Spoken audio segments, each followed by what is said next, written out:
At some point, usually after 45, a quiet fear sets in. What if the plan I've been following my entire life does not actually work anymore? Most Americans over 45 did exactly what they were told to do. They worked hard, they saved consistently. They avoided unnecessary risk.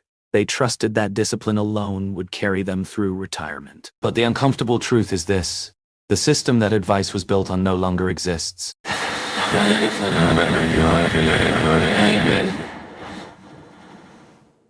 This is not a promise of wealth or freedom.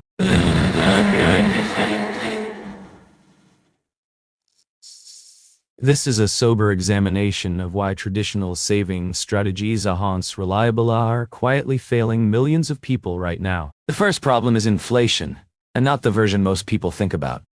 Inflation is often described as prices going up, but for savers, inflation is something more damaging. It is the slow erosion of purchasing power, while your money appears to be on osafe. For decades, Americans were taught that putting money into savings accounts, CDs, or conservative bond-heavy portfolios was responsible behavior. And for a long time, it was. But today, inflation does not need to be dramatic to be destructive. When inflation averages even 3%, money sitting in low-yield vehicles quietly loses value every single year. Not visibly, not dramatically, but relentlessly. $100,000 saved over years of discipline does not buy what it once did, and it will buy far less 10 or 15 years from now. The plan did not change, the environment did. The second problem is longevity.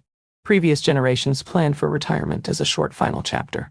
Work until your mid-60s, live another 10 or 15 years, then pass quietly.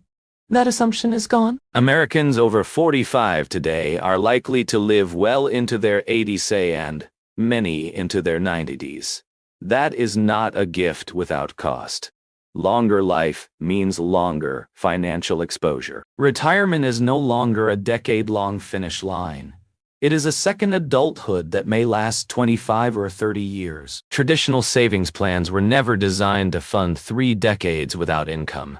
They were designed for a different lifespan, a different economy, and a different cost structure. Which leads to the third issue: rising expenses that do not behave like averages.